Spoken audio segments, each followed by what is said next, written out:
मैं नौकरी की तलाश में शहर आया था, तभी मेरे दोस्त ने मुझे अपने घर रहने के लिए जिद की। उसने अपनी मां की देखभाल करने को कहा और खुद आगे की पढ़ाई के लिए बाहर मुल्क चला गया। जैसे ही वो बाहर निकला, उसकी मां का मेरे साथ रवैया बदलने लगा। वो अक्सर मुझे अपने कमरे में बुलाती थी। एक बार तो उसने झूठा बहाना बनाकर कहा कि उसे बहुत डर लग रहा है और मुझे अपने कमरे में बुलाया। उस रात जब मैं उसके पास सो रहा था तो आंटी अचानक मेरे सर पर हाथ फेरते हुए एक अलग ही अंदाज में बोली, अहमद, मुझे पता न था कि तुम्हारी उम्र के लड़के इतने बड़े और समझदार होते हैं। हेलो दोस्तों, आज की इस अनोखी कहानी में आप सबका इस्तकबाल है। मेरा नाम अहमद है। अभी अभी मैं नौकरी के लिए शहर आया था। शहर आने की खबर मैंने अपने दोस्त इरफान को दी थी। इरफान मेरा सोशल मीडिया पर दोस्त था। हमारी दोस्ती डिजिटल थी मगर बहुत गहरी थी। जैसे ही मैं शहर पहुंचा, इरफान मुझे स्टेशन लेने आया और वहां से सीधा अपने घर ले गया। इरफान के घर पहुंचते ही मेरी नजर एक खूबसूरत खातून पर पड़ी और मैंने उन्हें इरफान की बहन समझ लिया। तभी इरफान ने मेरी गलतफहमी दूर करते हुए कहा, अहमद, अरे ये मेरी बहन नहीं, ये तो मेरी मां है। आंटी इतनी खूबसूरत और जवान दिखाई देती थी कि मैंने उन्हें उसकी बहन समझ लिया था। आंटी किसी जवान लड़की जैसी लग रही थी। मैंने उन्हें पहले कभी नहीं देखा था, इसलिए मेरा भ्रम होना फितरी था। उस दिन इरफान से मिलकर मुझे बहुत खुशी हुई। दोपहर के खाने के बाद जब मैं वहां से निकलने लगा, क्योंकि मुझे अपने लिए रहाइश का बंदोबस्त देखना था, मैंने कहा कि मुझे काम है और निकलने लगा तो इरफान ने मुझे रोका। उसने कहा, अहमद, तुम हॉस्टल वगैरह क्यों ढूंढ रहे हो? जब तुम्हारा अपना घर है तो हॉस्टल में रहना ठीक है। तब मैंने कहा, अपना घर? उस पर इरफान बोला, अरे दोस्त, इतनी जल्दी तुमने मुझे पराया कर दिया। हाँ, मैं शहरी हो सकता हूं मगर मुझे भी दोस्ती निभानी आती है। देखो, इस घर में मैं और मेरी मां ही रहते हैं। यहां तुम आराम से एडजस्ट हो सकते हो। वैसे भी अब मैं आगे की पढ़ाई के लिए कुछ सालों के लिए बाहर जा रहा हूं, तो मां की देखभाल के लिए किसी की जरूरत होगी। मेरे जाने के बाद तुम भी मेरी तरह मां की देखभाल करना। इरफान की बात सुनकर मैं जज्बाती हो गया, क्योंकि उसने मुझे पराया नहीं बल्कि अपना समझा था। इरफान की बात की तायद करते हुए उसकी मां ने भी कहा, हां अहमद, इरफान बिल्कुल ठीक कह रहा है। अगर मेरा इरफान बेटा बाहर चला गया तो दूसरा बेटा मेरे पास नहीं रह सकता क्या? अल्लाह ने तुम्हें सही वक्त पर यहां भेजा है। इसका मतलब है कि अल्लाह की यही मर्जी थी कि तुम यहां मेरे साथ रहो। उनका इसरार इतना बढ़ गया कि मैं उन्हें मना न कर सका। 2 दिन बाद इरफान बाहर जाने वाला था। उसके जाने के बाद मैं घर में आंटी के साथ अकेला रह गया। अपने घर की हालत को देखते हुए मैंने फौरन नौकरी ढूंढ ली थी। 22 साल की उम्र में आगे पढ़ाई का ख्याल मैं छोड़ चुका था और पैसे कमाने के लिए नौकरी ज्वाइन कर ली। मेरे पास इतना पैसा न था कि आगे पढ़ाई कर सकूं, इसलिए नौकरी का फैसला किया। शहर में मुझे एक ठीक ठाक नौकरी मिल गई। इरफान का हिस्सा बहुत अच्छा था कि उसे 22 साल की उम्र में बाहर पढ़ाई का मौका मिल गया। खैर, किस्मत किसकी कैसी होती है, ये सोचकर मैंने अपनी किस्मत को मुस्तइल्जाम ठहराना छोड़ दिया। उस दिन के बाद से मैं इरफान की मां को अपनी मां मानकर उनके साथ रहने लगा। मगर आंटी के दिल में मेरे लिए गलत जज्बात थे, जिन पर पहले मेरा ध्यान न गया, मगर आहिस्ता आहिस्ता वो बातें मेरी नजरों में आने लगी। आंटी शहर में नौकरी करती थी। एक रात आंटी ने हम दोनों के लिए मेरा पसंदीदा खाना बनाया। वो बोली, मैंने तुम्हारे सोशल मीडिया से तुम्हारी पसंद नापसंद का पता कर लिया है। तुमने अपनी बायो में लिखा है कि तुम्हें महाराष्ट्रियन फूड बहुत पसंद है। आंटी मेरी पसंद नापसंद का ख्याल रखने लगी थी। उस रात जब हम खाना खा रहे थे, वो मेरे पास आकर बैठ गई। मेरी प्लेट में एक रोटी रखी। खाना खत्म होने के बाद मैं आंटी की मदद करने लगा और बर्तन उठाने लगा। मेरा काम देखकर वो बोली, तुम बिल्कुल परफेक्ट लड़के हो। मैंने कई बार इरफान के मुंह से तुम्हारी तारीफ सुनी है और तब से तुमसे मिलने को बेताब थी। तुम और इरफान में बहुत फर्क है। इरफान कभी घर के कामों में मदद नहीं करता, उल्टा घर का सामान इधर उधर बिखेरने में माहिर है। इरफान के मजे के किस्से सुनकर मैं हंसने लगा। हंसते हंसते आंटी अचानक खामोश हो गई। मुझे लगा उन्हें इरफान की याद आ गई होगी।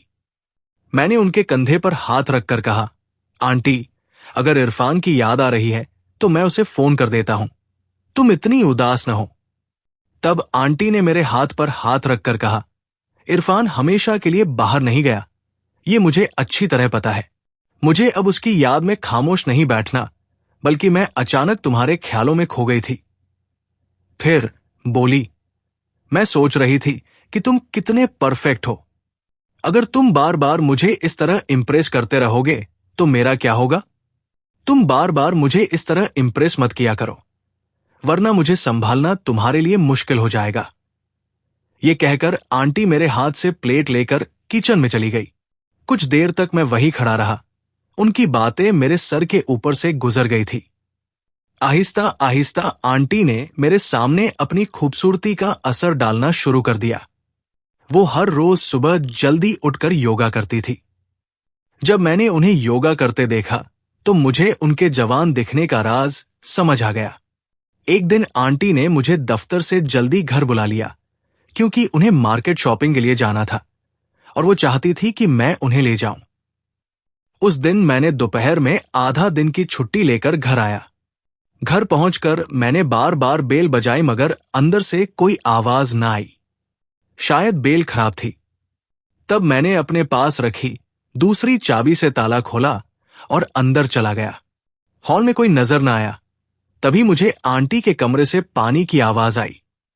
मुझे लगा शायद कोई नल खुला रह गया होगा, पानी जाया ना हो, इसलिए मैं आवाज की सिमत चल पड़ा। पानी की आवाज की सिमत में एक कमरे के करीब पहुंचा, जहां बाथरूम से आवाज आ रही थी। मैंने दरवाजा खोलने को हाथ बढ़ाया ही था कि अंदर से दरवाजा खुला और सामने आंटी खड़ी थी, बिल्कुल भीगी हुई। उनके चेहरे पर गीले बालों से पानी की बूंदें गिर रही थी। उनका वो दिलकश मंजर देखकर कुछ लम्हों के लिए मैं वहीं जम गया और उन्हें एक टक देखता रह गया। आंटी की उस खूबसूरती में इतना खो गया कि होश ही न रहा। जब दरवाजा बंद होने की आवाज आई तब होश आया। आंटी ने मुझे देखते ही दोबारा अंदर से दरवाजा बंद कर लिया। मैं हॉल में आकर बैठ गया। कुछ देर बाद आंटी हॉल में आई और बोली, अहमद, तुम आ गए? मेरे कमरे में क्यों आ गए? तुम्हारे कमरे में पानी नहीं आता क्या? तब मैंने बताया कि मुझे तुम्हारी आवाज न सुनाई दी, इसलिए लगा तुम अभी घर नहीं आई। नल की आवाज सुनकर तुम्हारे कमरे तक आ गया। इस पर वो बोली, अच्छा, जो कुछ हुआ वो नजरों की गलती से हुआ। आज मैंने सैंडल दरवाजे के पास रख दी थी, इसलिए शायद तुम्हें पता न चला कि मैं घर पर ही हूं। जाओ, तुम भी फ्रेश हो जाओ, मैं तैयार होकर आती हूं। कुछ देर बाद हम दोनों तैयार होकर मार्केट के लिए निकले। आंटी बिल्कुल सादे कपड़ों में थी, मगर फिर भी बहुत खूबसूरत लग रही थी। मुझे लग रहा था जैसे पहली बार किसी औरत की ऐसी खूबसूरती देख रहा हूं। मैं बार बार उनकी तरफ देख रहा था। वो मेरे पास आई और मेरे बालों में हाथ फेरते हुए बोली, अहमद, अरे तुम बार बार किस सोच में डूबे रहते हो? चलो अब जल्दी करो। जैसे ही वो बाइक पर मेरे पीछे बैठी, उन्होंने दोनों हाथ मेरे कंधों पर रख दिए। मार्केट में जहां जहां जाना था मैं उन्हें वहां ले जा रहा था। घर वापस आकर आंटी ने मेरे चेहरे पर हाथ फेरते हुए कहा, तुम्हें परफेक्ट मैन का नाम पूरी तरह सूट करता है, क्योंकि तुम सच में वैसे ही हो। तुमने शॉपिंग के दौरान बिल्कुल शिकायत का मौका न दिया। इरफान तो एक दुकान पर छोड़ देता और बाकी जगह मुझे पैदल जाना पड़ता, जबकि वो गाड़ी में बैठा रहता। तुमने सारे बैग उठाए और हर जगह मुझे बिठा कर ले गए। फिर उन्होंने मेरी पीठ थपथपाई और गाल खींचे। ये सब बहुत कुदरती तौर पर हुआ, मगर इसका मेरे दिल पर गहरा असर हुआ। इसी दौरान आंटी एक नया सूट पहनकर मेरे सामने खड़ी हुई और बोली, इसमें मैं कैसी लग रही हूं? मैंने कहा, बहुत खूबसूरत लग रही हो, बस ड्रेस थोड़ी ढीली है। ये सुनते ही वो बोली, शायद पीछे की रिबन मैंने बांधी ही नहीं। अहमद, क्या तुम मेरी थोड़ी मदद करोगे? मैं उनकी मदद करने लगा। रिबन बांधते वक्त कपड़े के ऊपर से ही सही, मगर मेरा हाथ उनके जिस्म को छू रहा था। अगले दिन जब वो दफ्तर के लिए तैयार हुई तो नया सूट पहना था। तैयार होकर आई तो खूबसूरती मजीद निखर गई थी। उस दिन उन्होंने कहा, कल तुमने दोपहर में मेरे लिए आधा दिन छुट्टी ली थी, वैसे ही आज सुबह कुछ घंटों की छुट्टी ले लो और मेरे साथ ऑफिस चलो। वो मुझे ऑफिस क्यों ले जा रही थी, ये वाजे न बताया। जब हम ऑफिस पहुंचे और उनके फ्लोर पर दाखिल हुए तो उन्होंने मेरा हाथ पकड़ लिया। उनका ये अजीब रवैया मुझे समझ न आया। ऑफिस में कई मुलाजिम हमें अजीब नजरों से देख रहे थे। आंटी दिखने में इतनी बूढ़ी भी न थी, मगर वो मुझे ऑफिस क्यों ले गई समझ न आ रहा था। वो मुझे सिर्फ अपने फ्लोर पर ही नहीं बल्कि अपने बॉस के केबिन में भी ले गई। बॉस हमें अजीब नजरों से देख रहे थे। आंटी ने बॉस से मेरा तारुफ कराते हुए कहा, ये मेरा अहमद है। उसके बाद वो मुझे बाहर ले आई और जाने को कह दिया। जब घर आए तो उनका रवैया कुछ अजीब था। घर आते ही उन्होंने मुझे गले लगा लिया और कहा, आज तुम मेरे साथ ऑफिस आकर बहुत बड़ी मदद कर गए। हम बातें कर ही रहे थे कि अचानक जोर की बिजली कड़की। आवाज से आंटी डर गई और मुझे गले लगा लिया। उस गले लगाने में कुछ और ही एहसास था। बिजली की आवाज खत्म हुई तो वो अलग हुई, मगर जाते जाते मेरे चेहरे पर हाथ फेरते हुए बोली, अच्छा हुआ तुम जल्दी घर आ गए। देखो, तुम्हारे आने के कुछ देर बाद ही जोर की बारिश शुरू हो गई। वो मेरी बहुत फिक्र करने लगी थी और ये फिक्र मुझे अच्छी लगने लगी थी, मगर साथ ही कुछ शक भी हो रहा था। उस वक्त आंटी दरवाजे पर खड़ी बारिश देख रही थी, मगर बाहर निकलने से डर रही थी। उनके चेहरे से साफ नजर आ रहा था कि वो बारिश में भीगना चाहती है। तब मैंने उनका हाथ पकड़ा और कंपाउंड में ले गया। आंटी बारिश में भीगने से डर रही थी, मगर मैंने हाथ पकड़कर कहा कि बारिश का मजा लो। बारिश में भीगते हुए उनके चेहरे की खुशी देखकर मैं भी बहुत खुश हो रहा था। घर आते ही आंटी मेरे लिए तौलिया लेकर आई और अपने हाथों से मेरे बाल पोंछने लगी। हमारी नजरें मिली तो वो मुझे बहुत प्यार से देख रही थी। बोली, अहमद, जिस तरह तुम मेरे साथ बातें करते हो, इरफान ने कभी नहीं की। वो तो हमेशा पढ़ाई में मसरूफ रहता था। वो बोल ही रही थी कि मैंने पूछ लिया, आंटी, तुमने अपने बॉस से मेरा तारुफ मेरा अहमद कहकर क्यों करवाया था? इसका मतलब क्या है? ये सुनते ही आंटी घबरा कर वहां से चली गई, मगर रात को सोने के वक्त उन्होंने मुझे अपने कमरे में बुलाया। बोली, आज मुझे बहुत डर लग रहा है, क्या तुम आज मेरे कमरे में सो सकते हो? मदद के तौर पर मैं तैयार हो गया। उस रात उनके कमरे में सोते वक्त बार बार लगता था कि कोई जासूसी कर रहा है। मेरी नजरें दरवाजे और खिड़की पर जा रही थी। सोने से पहले जब मैंने उनकी तरफ देखा तो वो मुझे देख रही थी। बोली, अहमद, तुम अभी तक सोए नहीं? मैंने कहा, लगता है कोई कमरे की जासूसी कर रहा है। वो बोली, मुझे भी तब से यही लग रहा है, इसीलिए सो न सकी। शायद हमारा वहम है। ये कहकर उन्होंने मुझ पर हाथ रखकर सोने की कोशिश की। कुछ देर बाद अचानक लाइट जली और किसी ने मां कहकर आवाज दी। आवाज से हमारी नींद खुल गई। उठकर देखा तो इरफान सामने खड़ा था। वो हमें देख रहा था और अपनी मां से बोला, मां, तुम ये क्या कर रही हो? अहमद मेरा दोस्त है, ऐसी बातें तुम्हें शोभा नहीं देती। अब तो मुझे तुम्हें मां कहने में भी शर्म आ रही है। मैंने इरफान से कहा, इरफान, बेवजह ऐसा मत सोचो। आंटी को डर लग रहा था, इसलिए उन्होंने मुझे कमरे में बुलाया था। मगर जिस तरह आंटी ने मुझ पर हाथ रखा था, उसे देखकर किसी को भी गलतफहमी हो सकती थी। इरफान अपनी मां पर गलत बातें करने लगा। लग रहा था कि वो अचानक नहीं आया, बल्कि ये उसका प्लान था। इरफान ने कहा, मैं बाहर नहीं जा सका क्योंकि मां के पास पैसे न थे। मां से पैसों का बंदोबस्त न हुआ तो मैं चाचा से पैसे लेने गया था। मैंने मां को नहीं बताया था। जिस दिन चाचा के पास गया तो उन्होंने मां के बारे में कुछ बातें बताई जिन पर पहले कभी ध्यान न दिया था। चाचा ने कहा कि हमने कई बार तुम्हारी माँ को गैर मर्दों के साथ घूमते देखा है। तब मैंने प्लान बनाया कि माँ पर नजर रखूंगा। इसी दौरान तुम भी शहर आ रहे थे। मेरे प्लान के मुताबिक मैंने कहा कि मैं बाहर जा रहा हूं और तुमसे माँ के साथ रहने की जिद की। मुझे पता था कि माँ का बुरा असर तुम पर भी पड़ेगा। जो कुछ तुम दोनों के दरमियान चल रहा है वो मुझे समझ आ गया। अहमद, मैं तुम्हें एक कसूरवार नहीं मानता। असल कसूर मेरी माँ का है। उसकी नीयत खराब है। तुम तो बस उसकी बातों में आ गए होगे। जब इरफान खामोश हुआ तो मैंने कहा, तुमने माँ पर इल्जाम लगाया, अब खुश हो गए?